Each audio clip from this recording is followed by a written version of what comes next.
So I would like to introduce our presenter, Miss Meredith Frey, she wanted to be. And she is going to talk to us about C.S. Lewis and the wonders of the wardrobe. The description for this session, in case you're at the wrong one, you might decide you want to stay when you hear this. With childlike wonder, we will open doors of discovery in the world of C.S. Lewis's Narnia. We will unlock and explore the adventures of the unknown and learning. We will gain insights into how to spark curiosity in students, use imagination in the classroom, and live daily life in wonder as educators through engaging with Lewis's literature and in the world beyond the wardrobe. So I want to share a little bit more about our presenter. Meredith Frey is a current third grade teacher at Great Hearts Northern Oaks in San Antonio, Texas. If anyone is from that school and you want to cheer, now's your chance. Go ahead, loud and proud. She has a passion to see students love what is beautiful, to persevere in the difficult and become cultivators of good in the world. She enjoys bringing her multicultural experiences from living and working overseas into the classroom. She loves to incorporate intentional movement breaks designed to engage her learners. She motivates her students through musical mantras that inspire them to do hard things. In addition, she is a varsity basketball head coach and desires to create strong partnerships between the upper and lower schools on her campus. She has a master's in educational leadership from Baylor University and completed her undergrad at Wheaton College. She was a winner of the 2024 Great Hearts Excellent Teaching Contest, congrats, and had the opportunity to extend her learning in the global classroom by studying ancient Rome and Italy. She desires to shape future world changers and encourage teachers to celebrate the joys of teaching. So we are so thankful for her and her time that she's spent. I'm sure you have so much to do coaching and teaching and flying out here and missing your students. And so we're really thankful for your time. Thank you so much. If you did not receive a worksheet because you chose to sit in the back and not in the front, this is what my staff does all of the time. I thought that I would win here, and we didn't. Just raise your hand, and if you have seats between you, pass them to the middle, and I'll bring them back to you with no judgments at all.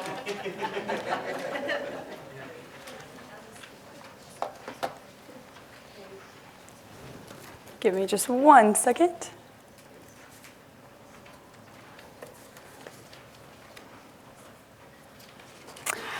Okay, welcome. I am Meredith Frey. I know y'all are still getting your pictures.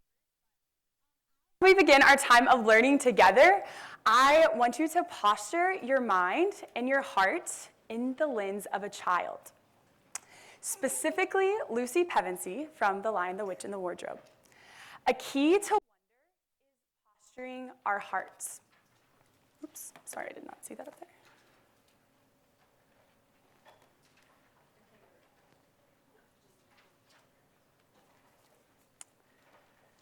When we posture our hearts like a child, natural wonder is going to occur. Natural questions are going to come when we posture our heart. And so I want you to take a moment and just take a deep breath and to let your imagination enter into this time together. Let your imagination enter into wonder and enter into the story as we discover Narnia through the wardrobe, and today as we learn together. So as teachers, we aim to be lifelong learners and questioners about life, but often we can be caught up in the mundane of life, the routine of teaching. However, wonder is contagious. And my hope for you today is that you're going to leave a better wonderer than you came in today. My hope is that you're going to see your students differently and see their wonder because it's contagious and you're going to chase after that with them. Because when we are wanderers, it affects our lives, our teaching, and then everything that we do. And as you see below, Socrates says, wisdom begins with wonder. So today we're going to explore wonder and then end up in wisdom, because that's where we want to be. And I want you to think right now, in your classrooms, whether you're a teacher or whether you're in administration or another role, you have access to at least 30 plus wonders in your classroom. And it's our job as educators to harness their wonder, to help them love what is good, to fuel their excitement and their discovery. So today I want you to focus on the lamppost. Sometimes we wonder by accident. Lucy Pevensey wasn't necessarily trying to get into Narnia, but she found it. When the kids are all hiding in the wardrobe, they discover Narnia by accident again through that wardrobe. So today, maybe you chose to come to this session, or maybe you wandered in here and just ended up here, but I'm glad you're here. And I'm excited for the wonder that's ahead for each of us. So going over what we're going to talk about today is one, why wonder? What is wonder?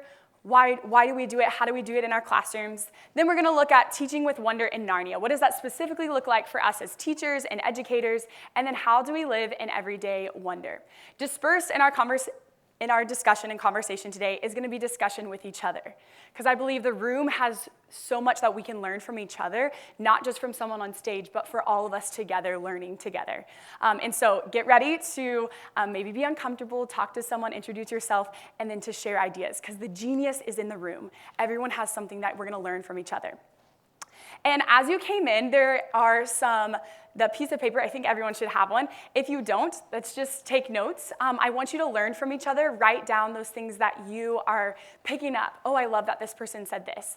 And then save the clouds for the end. We're gonna have a little activity that we do at the end. But if you don't have a piece of paper, you can always just draw clouds at the end. But my hope for you today is that we would all spark the everyday wonder of life, and that flows into our teaching. And then that you would also have tools for practical discovery and cultivating wonder in your classroom. So I want to begin today looking at the introduction that C.S. Lewis writes to his goddaughter, Lucy. So would someone in the audience want to read this for us? Beautiful. Could you stand and read it for us? Okay. That'd be awesome. As a result, you are already too old for fairy tales, and by the time it is printed and bound, you will be older still. But someday, you will be old enough to start reading fairy tales again. You can then take it down from some upper shelf, dust it, and tell me what you think of it. Your affectionate godfather. Beautiful. Thank you for reading that for us. I love this introduction that C.S. Lewis writes, and one, you can almost miss it. It's at the very beginning of the book, but don't miss it when you're reading it with your students. I love this because it calls all of us to never outgrow our love for being a child, to go back to imagination, to go back to wonder. We never outgrow our need for that. And then we also all need to come back to that place of imagination, that place of discovery, and the place of desiring to be into a fairy tale. When I read this with my students, it's really important to ask them questions. What do you think C.S. Lewis is meaning by this? Spark that discussion. Why would he write this? And then as I read it, tears are in my eyes every time. C.S. Lewis says, I shall probably be too deaf to hear and too old to understand a word you say, but I still will be your affectionate godfather. And I love this because it's calling all of us, it's calling the child inside of us who then is going to be an adult child, but to go back, dust the book off, and enter into the fairy tale and into the doors of discovery. So that is where we start today, is we're going to start taking our imagination, dusting it off, and we're going to be Lucy Pevensey stepping into this world. We'll get to our discussion in just a second, but I want us to look to what is wonder. Wisdom begins with wonder, as Socrates shared, but how can we live in daily wonder, and what does that look like for us? According to the dictionary, wonder is a noun, a feeling of surprise mingled with admiration caused by something beautiful, unexpected, unfamiliar, or inexplicable. A verb, a desire to be curious or to know something. Wonder is what gets you out of the bed in the morning. It's that lingering curiosity to know more. And that's what we want to create in our students, and that's what we want to create us as teachers and get us excited. And as teachers, we want to create beautiful, unexpected, unfamiliar, inexplicable moments for our students that would spark inner curiosity and a soul motivated to know more. That butterfly in your stomach feeling, that's that wonder to get them going.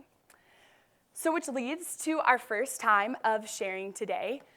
I want you to turn to those around you, say your name. What is wonder? Why is it important? And how often are you lost in wonder? So we're going to take 3 minutes, and then we're going to have 3 people share at the end of our time talking. So turn to people around you and go through these 3 questions.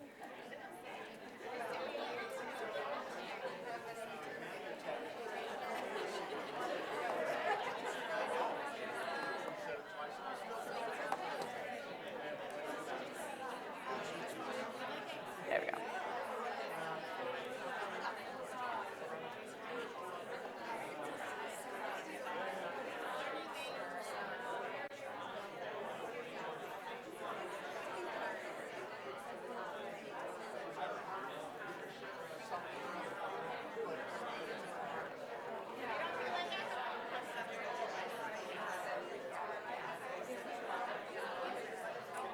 Just listen in.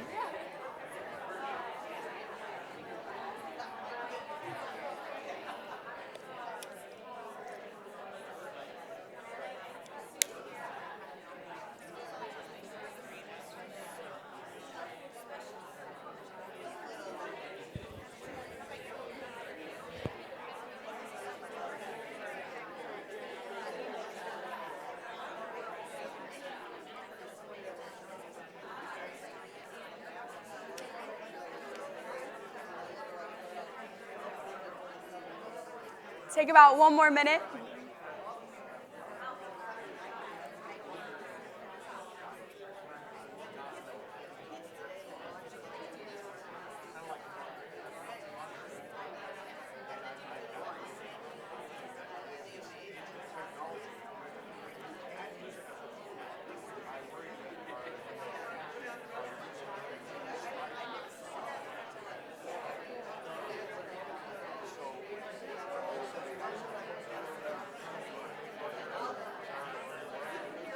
Finish up that last sentence to your neighbor.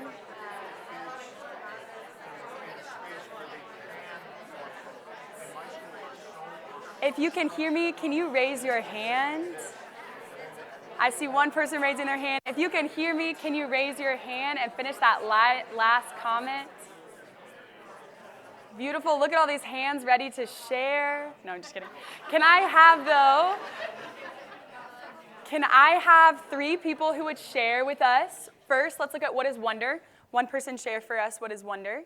And then one person share why is it important. And then the third one, how often are you lost in wonder? So one person to share just the first question. I know lots of good discussion that could keep going. But the first one. What is wonder? Joseph. We talked about how wonder is, it has to be an experience or a feeling, but how there's also wonder, the verb of being curious and wondering, and how, hopefully the experience of being in a state of wonder then causes you to seek and to ask questions to get that. And then Dan also pointed out how wonder requires humility. Like we often miss moments of wonder because we're in a state of arrogance, but when you're in the presence of something wonderful, it requires you to stop and see yourself, compared to this great, beautiful, big thing, and puts perspective so humility causes wonder. A really good point. You have to pause to be humble, to not rush past it. I love that. Thank you for sharing. Why is it important? You kind of touched on that, but does anyone want to speak a little bit more into that? Why is it important? Why is wonder important? Go a little off what he was saying too is that I think it's important for us to experience wonder because I think we need to experience how small we are at times so that we can experience the opportunities around us, and I think that our scholars need us to model that. They need to see that their teachers can be in a state of wonder. They need to see that we don't have it all together. We're still figuring it out on our own, and we're still on the journey, and not that, look, we've arrived, so you should be like us because we've arrived. I think somebody talked about us that we should be that guy that is on this journey with him, and not, you all come to me when you are ready, little Padawan, right? But that we're on this journey with you, so I think it's important for us to experience those states of wonder. I love that because that requires humility as a teacher, that you don't know it all. That's really good. And then now, when was the last time you were caught in wonder? You were lost in wonder. Do you want to share that time that you were lost in wonder? I'd say that when I'm lost in wonder, it's usually from nature. Like the idea of how do waves come across the sand? How does a bead make it through my sidewalk every single year? And I cannot get rid of it. So that sense of those little small details gives me that sense of wonder. So good. I think like a moment of coincidence can often be when I am caught in wonder because I'm like, what are the odds that that would have happened at that particular time with that particular person and all of those met together at that one time, you know? It's always a coincidence. The last one, yeah. I think you can also find it in very small moments. I had a kindergartner sharing how she lost her tooth. And in that moment, I thought, you are so captivating. Like, this is, for that day, it was wonder for me. Because she was just perfect. And I thought, here you are, you lost your tooth. And in this moment, I was just caught and struck by everything she was feeling. And I thought, this is my time today. And so I think it can be large, I think it can be small. I think it's how we view our experiences as well. Yes, you can share. Quick. Yes.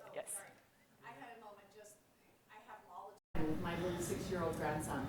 And he asked me the question, he just says, Grandma, how do snakes poop if they don't have a butt?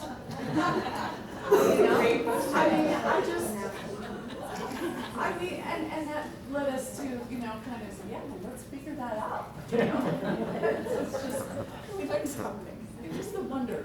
Yes, that is so good. Well, thank you all for sharing. That is so good. We're going to get into like letting kids ask questions, and that's so huge. And they have such wonderful questions. They're like, I haven't ever thought about that in that way. And write down what each other is saying. This is where we're learning from each other. We're listening from each other. As we said, we're lifelong learners. We haven't arrived. We do that with each other.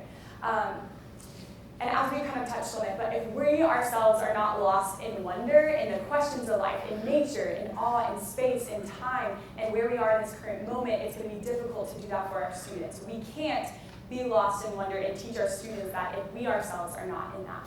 And so staying in that posture of wonder, and it is a choice of posturing our hearts. And so that's where it starts with that heart posture every single morning before you teach, before you step in and you're posturing your heart towards wonder. Now let's shift to cultivating wonder in Narnia. There is just something magical about the way that C.S. Lewis creates this other world. How does he do this? He does it by creating these new characters, but with bits of reality inside of them. I love even the dynamics of the siblings, the sibling dynamics. Children are able to understand, oh yeah, my older sister who's always telling us what to do, my younger sister who's complaining, they can relate to those sibling dynamics.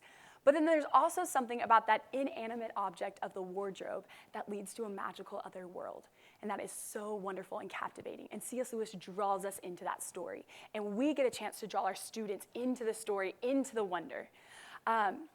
Then when you go inside the wardrobe, it's filled with snow and trees, and you meet this half-human Mr. Tumnus who's just captivating, and you're wondering what it's about. And it's just cultivating that wonder. And so good readers imagine the world that they're in. And as teachers, we have to help our students. Let's imagine this. C.S. Lewis uses incredible imagery, and we get to bring our students into that and to say, hey, let's pause on this. Let's focus on this part. And for many of our students, they've read The Lion, the Witch, and the Wardrobe. We're specifically going to be talking about The Lion, the Witch, and the Wardrobe. But many times they've read that book. They've seen the movie. Their older siblings have. Lots of things about that. But for some of them, they haven't, which is really exciting when you have the students who don't know anything about it and you get a chance to get them really excited. But even for the students who have read the book, you're getting them to see it with fresh excitement, with fresh eyes, and you get to bring this new experience into The Lion, the Witch, and the Wardrobe, into Narnia, and how C.S. Lewis does that. A few things specifically as a teacher to teach The Lion, the Witch, and the Wardrobe. How do you make it engaging? How do you let them filled with wonder? And some few things that I'm just going to share is, one, creating accents to do. It is really special to do this with your students. The story is set in England, so having different accents for all the Pevensey kids, for the White Witch, for Giant Rumblebuffin at the end of the story. And so having accents is really helpful and gets kids really engaged. Yeah, sorry, we're having a little, that's okay, part of it. But as a teacher, you do need to practice those. You're not just doing that for the first time as you read it, but you're getting up there and you are bringing them into the story through just how you're reading the story, the tone, and how you're doing that. Another thing that is just wonderful at Great Hearts is what we do is you read the story to your children. So whether you're teaching at a third grade classroom, a sixth grade classroom, even the upper school, they do this, but you're reading them a story. There's something powerful about just sitting down and you're being read a story to. You're automatically brought into wonder just by sitting and listening to a story being read to. You're seen, you're cared for, you're loved just by reading them the story. And it's a chance for their imagination to go as you're reading out the story to them. Another thing that you can do is have students read the story. So for their homework the night before, they get to say, I'm going to be reading Peter Pevensey, or I'm going to get to be Edmund or Susan. They practice the part, so they're not doing it for the first time, and they get to come the next day after they've practiced and then read it to the class when y'all are in literature time. And so they're ready to speak, and you get them involved in the story. So you're not just reading it to them, you're getting them involved in part of that. Also, the power of suspense. Suspense is really important as you're teaching The Lion, the Witch, and the Wardrobe and in literature. C.S. Lewis has a lot of ending moments. Capture the kids on those ending moments and then say, what's going to happen next? Let's make a prediction. Where is it going to go? What are we going to do? And I was encouraged by a teacher when Aslan dies to read that chapter on a Friday. Then they had to wait 3 days to hear what happens. Especially for the children who have never read the book. You read Aslan dies, what's going to happen, and they have to wait. Waiting helps to build that wonder. When you bring that waiting in, it's that curious, that verb to get to know more, and they're ready and they're excited. And so part of the creating the wonder is through suspense, through those moments. Another thing is asking questions as you read. Yes, we do this as teachers, but giving students a focus. Hey, in this chapter, I want you to notice this. What do you see in this? And so as the students are reading, it helps frame them. A huge thing that a lot of students are, at least in my class, for third grade boys, is the character of Edmund. Edmund is really fascinating. And another part of creating that wonder is the character development. So ask questions as you read, but also the character development of the characters.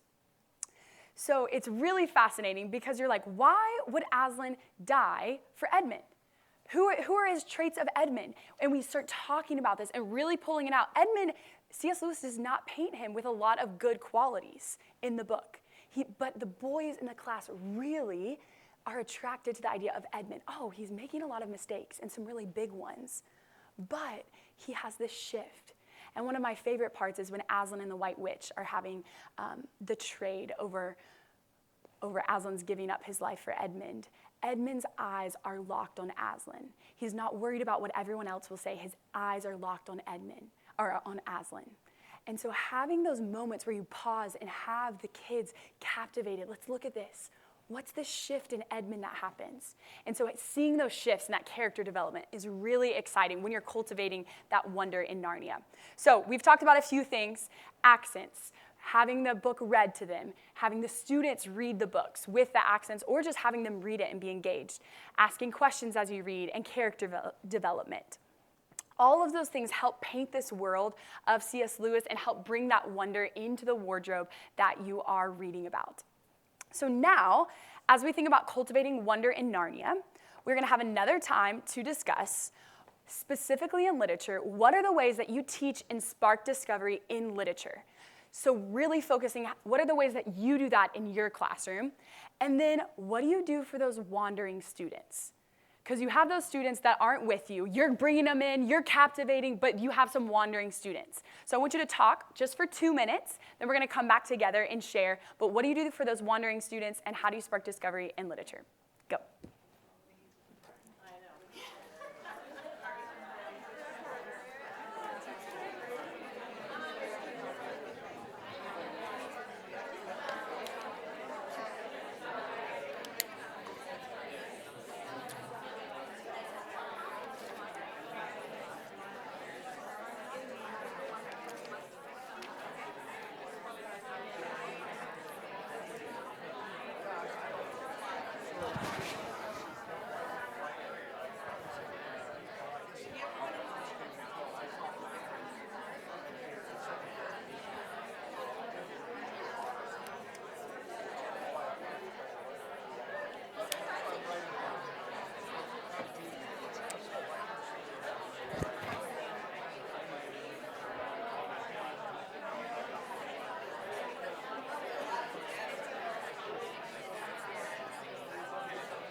One more minute.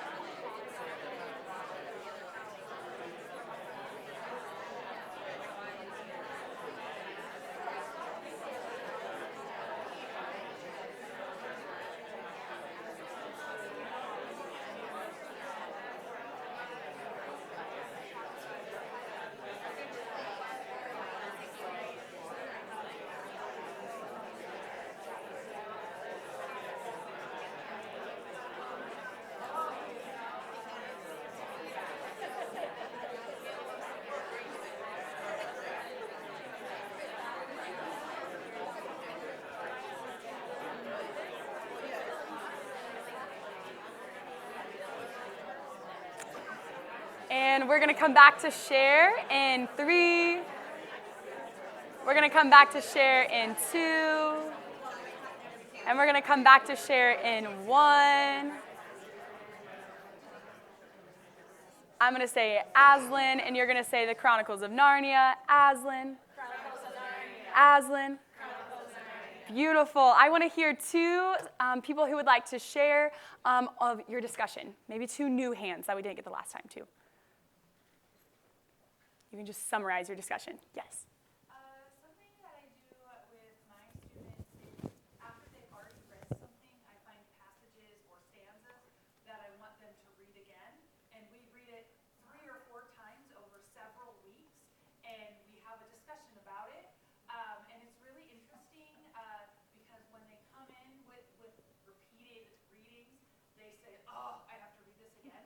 But then they develop this attitude like, Mrs. Stevens, I never noticed that before. Mm-hmm. And I make sure they have discussions every week with their classmates so that they hear what the other people have to say. And I've just been fascinated to see how they get more curious as they get more familiar with the text. I love that. That's so good. One more strategy that you do to spark curiosity, then we'll go to the second question.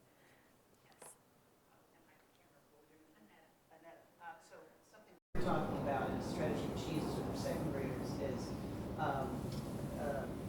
certain passages actually having the students or a selection of students act it out so that they're embodying the literature, like total physical response, embodying it.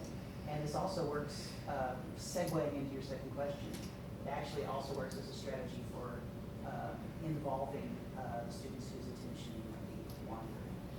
I love that. So having them act it out, and then it also grabs in those students that are on the edge and needs that. Really, that's so good. I love that. Thank you for sharing. We have maybe one more person share. What do you do for those wandering students? I love acting out. It's a great way to share that. Yeah.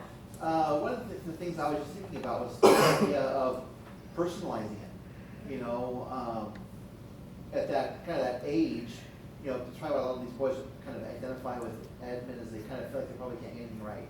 They probably have a lot of pressure in their lives. A lot of people telling them focus, pay attention, all these things. And I was having a little moment for myself there, just thinking about the question you had asked of like, what is, why does Aslan sacrifice himself for Edmund? And I thought like, what does Edmund have to of value? And on the surface, nothing. Like he's a turd the whole book, But still, Asmund finds value in him. It's intrinsic in who he is as a person, and helping those who are wandering, kind of distracting to help them see like, no, like you are a good kid, even though you're going through some stuff, and have them just really identify themselves in the character and then see the redemption of that character. I love that. Thank you for sharing that. That's so good, especially for those wandering students. Having that check-in is so important. I remember not enjoying reading The Hobbit, and I went to my teacher and was like, help me understand this, help me get this. And so when you have the students that come up and ask you questions, giving them something, okay, help me to get into this story, not dismissing that. But then also for those students that are struggling to following along and annotating some of those things that you're trying to teach in them, having just a check-in with them one-on-one just about, how are you doing? How can I help you in this? What's a character you can connect with? And connect with something that they care about. Oh, I know you love this, so I know you love your family. Tell me more about this. And really connecting with those wandering students, because we all have that. And in every class, we need to be teachers that are seeing our whole class and really able to connecting with all students. And I love C.S. Lewis gives us a picture of, yeah, even though Edmund doesn't have as many qualities, that he still has value. And so all of our students in our classroom have value. Something also exciting that C.S. Lewis does is that The Lion, the Witch, and the Wardrobe is not the only book. There's a whole series, and that gets kids really excited. At Great Hearts, they read one of the books every year, starting in 3rd grade. So 3rd grade, we read The Lion, the Witch, and the Wardrobe, and then they get so excited to read Prince Caspian the next year, and then The Voyage of the Dawn Treader.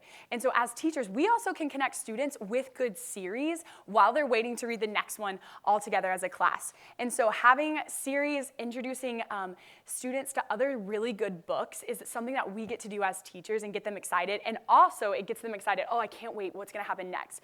What are the characters that's gonna occur here, which some of them hear those pieces, oh, my sister's read it before, my brother's read it, but when they get to experience it themselves, it is really exciting. So as we transition to the last portion of our discussion today on the wonder of the wardrobe, we're gonna look at how do we live life in everyday wonder. And I want you to feel the creativity and the freedom to be creative in your classrooms. We have a chance to really bring wonder and creativity into our classroom, but also it's gonna look different for every single person. And so sometimes when you come into these discussions, when you're at a conference, you can say, oh, I wish I was doing this in my classroom, I wish I was doing that, I'm not this type of teacher. But I want you to take a breather and also remember to celebrate rather than compare our classrooms. You have something that is unique and that your wonder is gonna look different in someone else's classroom, but not to feel the comparison that can come with educators and to come with teachers and classrooms, but that we're all on the same team encouraging each other. And so would we look to celebrate and learn from each other, because every classroom is going to look so different. And I want you right now, you can even close your eyes if you want to, and I want you to picture the door of your classroom. When you physically walk into your classroom, what does it look like? What do you see? And now I want you to picture the wardrobe. Every day you get the opportunity to create this new world of learning and discovery for your students.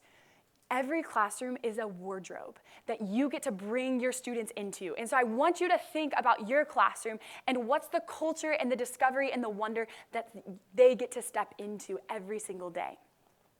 And so as teachers, we need to create that world to step into, that it's safe to make mistakes, that it's safe to explore and create and bring others into the journey, because we're not doing it alone.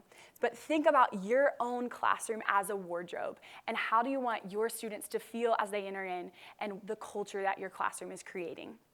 So here's 2 pictures from my classroom. I have the Wisdom Begins with Wonder attached to the back of an airplane, because I want students to see that we're traveling to new places. We're learning new things. We're on this journey together, and I'm really excited. As shared, I had some travel experience. I've lived in Ethiopia and different places, but I want the students to also see there's a world even greater than the classroom here. And so there's a world all around us that we get to explore and discover together. And so I have the classroom there. The Wisdom Begins with Wonder as we explore together. And then also I have this door frame, which is really funny at the beginning of the year when there's no work on it and the kids are like, why is there a door in the classroom?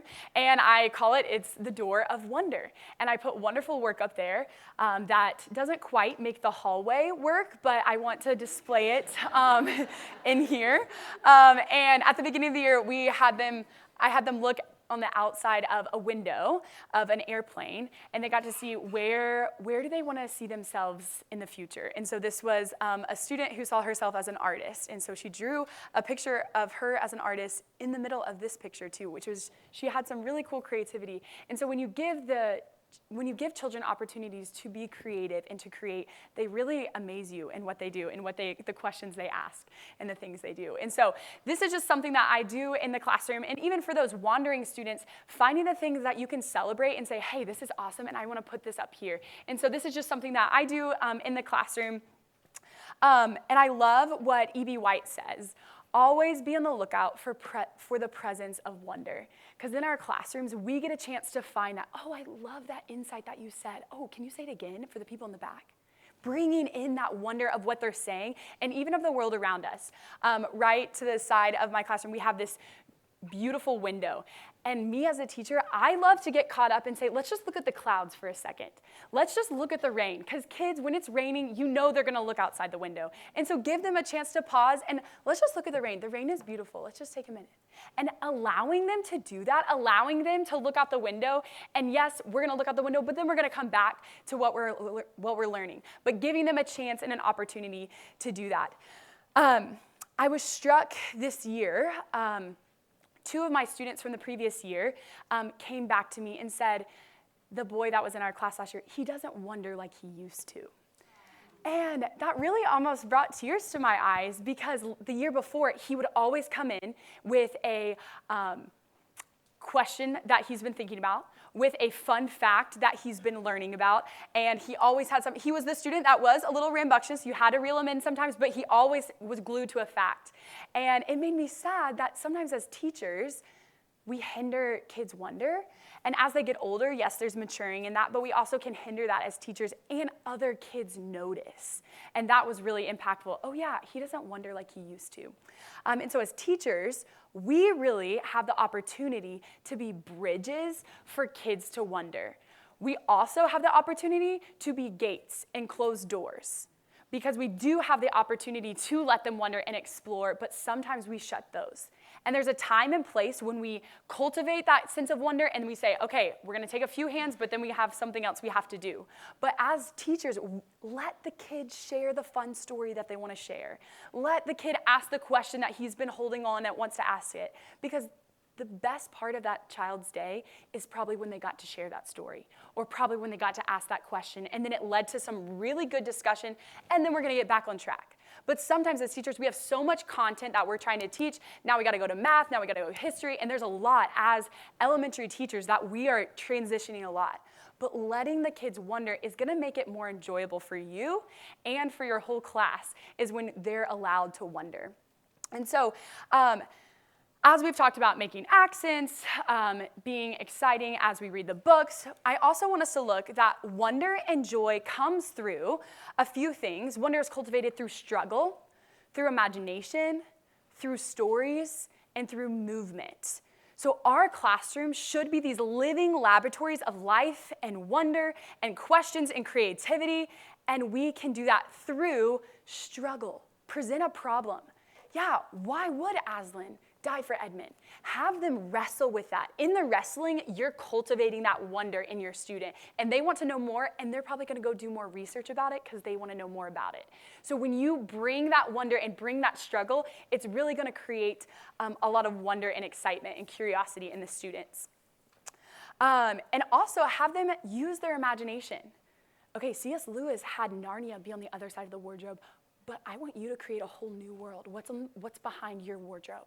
And having them have opportunities to use their imagination, having them to dream for themselves, to create for themselves, and allowing them, as I said before, but being that bridge to that wonder and not hindering their wonder. Another thing, too, is stories. As we said before, as a teacher, we get to bring them into the story of teaching. We also get to bring them into their stories that they want to share, but we get to bring them to the stories of literature and writing a bigger story. Let's hear about the stories that have happened before. And so using those stories as a chance to create wonder. And also as teachers, allowing yourself to be known and to share stories from your own life.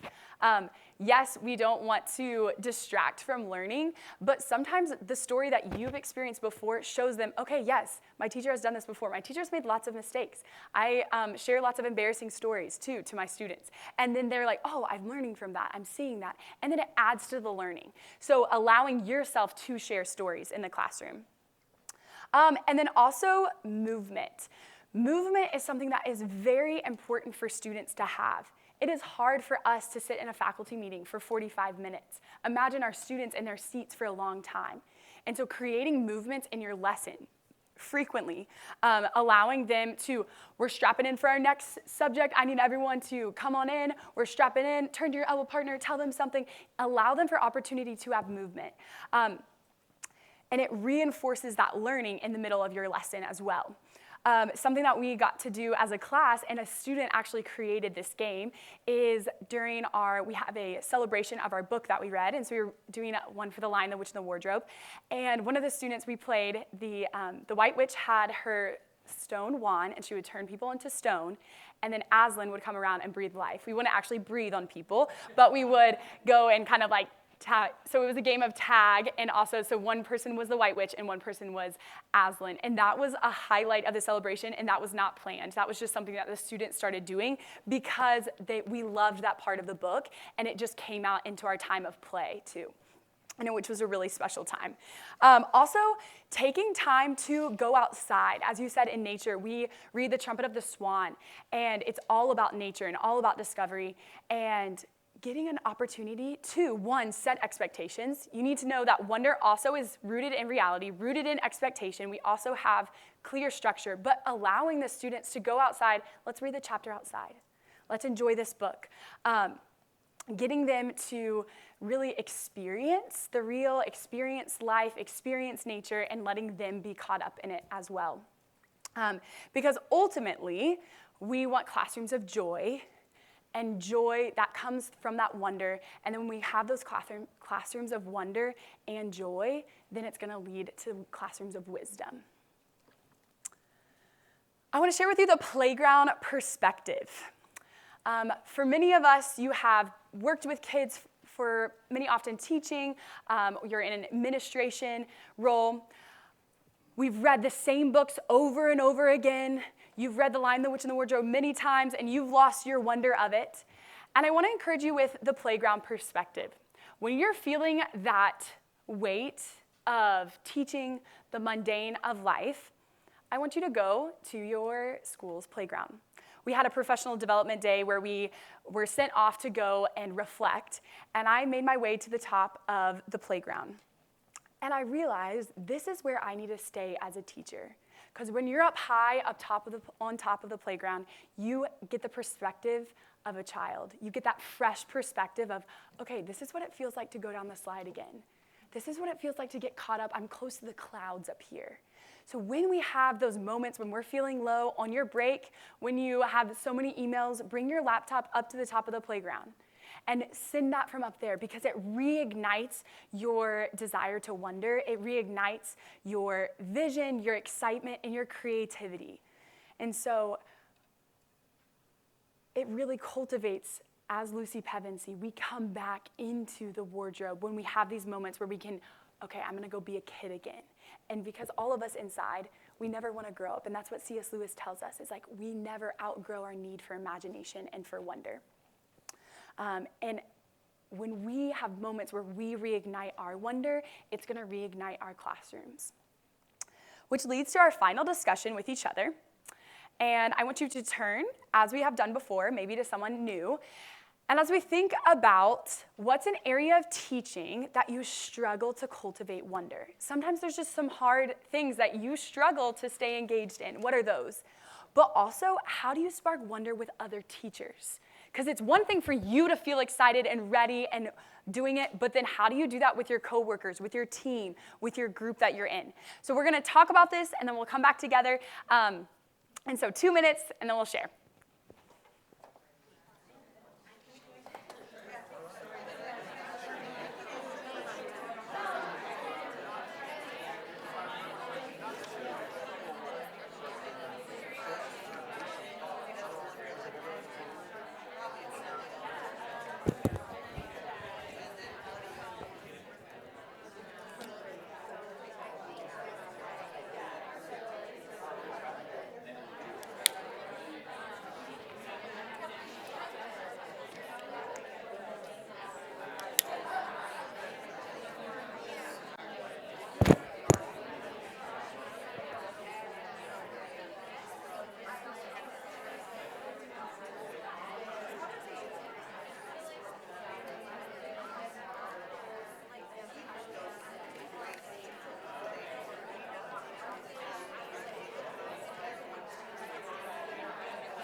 conversation actually just beginning. Let's have 3 people share for either of the questions. Yes. I thought she brought up that she's admin and brought up a good point that this time of year, quarter 3, tends to be just a tiring time of year, and you kind of feel the freshness of the beginning of the year is a little worn off, and so this time of the year can be a challenge. That's so true. Did y'all discuss anything of like how to? For me, I showed gratitude. Like if I can get in a position of gratitude, being grateful for the specific kids that I have right now, and remembering that I only have them for a short time, then helps me remember, oh, I want to make the most of the time because it's not forever. That's so good. Gratitude. Thank you for sharing that. Yeah. First of all, I want to say thanks for encouraging people to try different accents. Some of us are stuck with that accent. But this actually ties into the second part, the second question, because I'm a head of school. And I tell the teachers all the time, look, you probably read the same book to these kids 5 years in a row, let's say 10 years in a row, and it can become mundane for that teacher. So I encourage them, hey, have me come in and read a chapter. It's a different voice, it's a different perspective. Or have a mystery reader come in, right? Maybe a mum or a dad come in and read it, because it might reignite passion for that teacher in that book or that passage or that chapter. They read 10 years in a row, right? It's just doing something different like that that can give the staff a different feel, right? And then it might spark them to become more passionate about the text.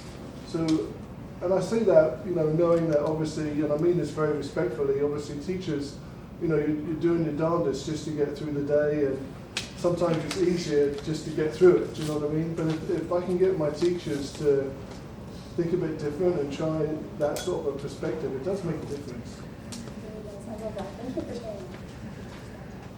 So I actually am a aide in math for an online school. And I was thinking about how to apply this, and one of the weeks last fall, the teacher that I work with, he had taken some time off.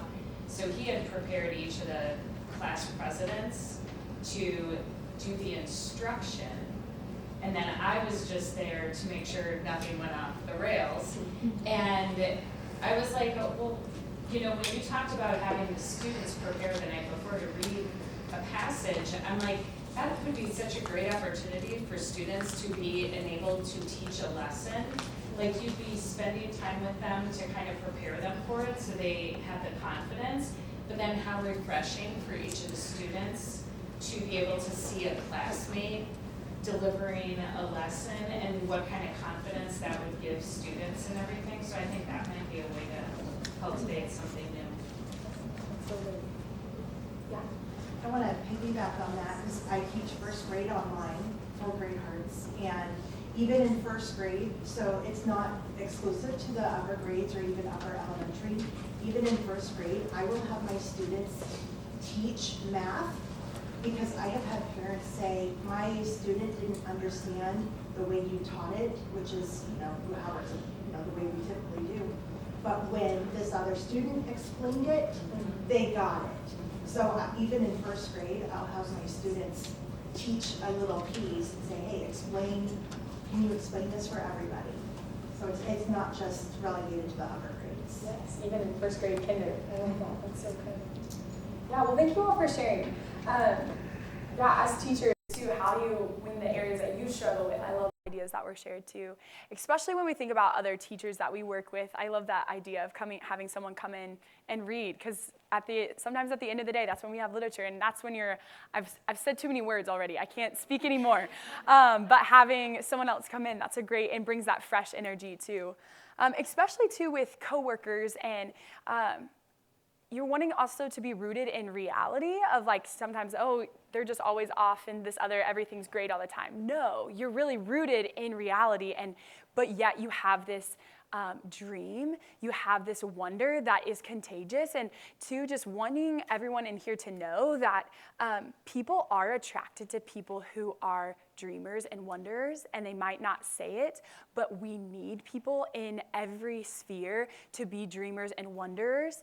And then you also get a chance to say, ask them questions. Yes, there's deadlines, there's lots of things we have to get done, but staying in that posture of joy really does affect the teams you're on, the campuses you lead, your students. It really does matter. And so thinking of just questions, something that has really grabbed me as a teacher is that questions prompt the heart to speak. And yes, we know this as we teach Socratically, but being able to really ask your students good questions, yes, higher thinking, higher level questioning, but also those questions that get to their heart to get them to speak, and with your coworkers. Ask them questions that get them speaking, which requires humility. Because when you're asking a question, you're not the one talking, you're the one listening and engaging with them. And so as teachers, to pull out the wonder in other people, you need to really ask those good questions too. And so at the top of your paper, we're coming to the end of our time. On the top of your paper, I want you to spend 2 minutes to specifically write in the clouds. If you don't want the paper, you can just draw 3 clouds on your notes. But I want you to write down 3 things that you're practically going to do as you return to your school, into your classroom, into the position that you are in. What are your takeaways? How am I going to live life in wonder? And so these are your wonder takeaways for your classroom, things you're going to implement, things you're going to encourage your coworkers to implement, things that you are going to do as you lead. And so I want you to just take 2 minutes to write in those things, and even throughout our time at the conference, writing in what are more of these wonder takeaways that I'm going to practically do in my classroom next week when I return. So take a couple minutes and do that.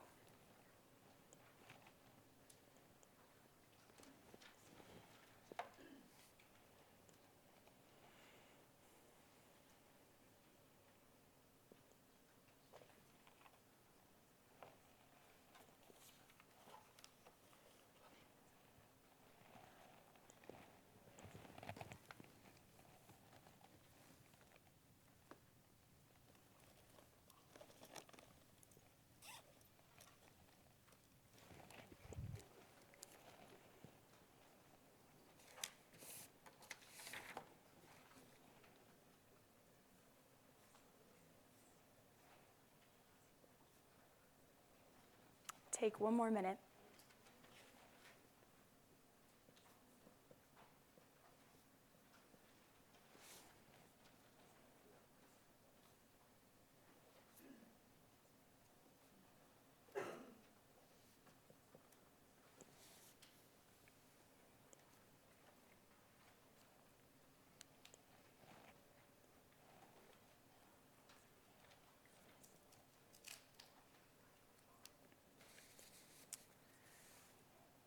So as you finish up writing in what are the things that you're going to implement in your classroom, I want all of us to continue that practice. What are the things? I'm going to schedule in some playground time for me. I'm going to go sit on the top before school begins. I'm going to read the passage multiple times. I love that was shared. A lot of really good things that were shared that I learned from you all today.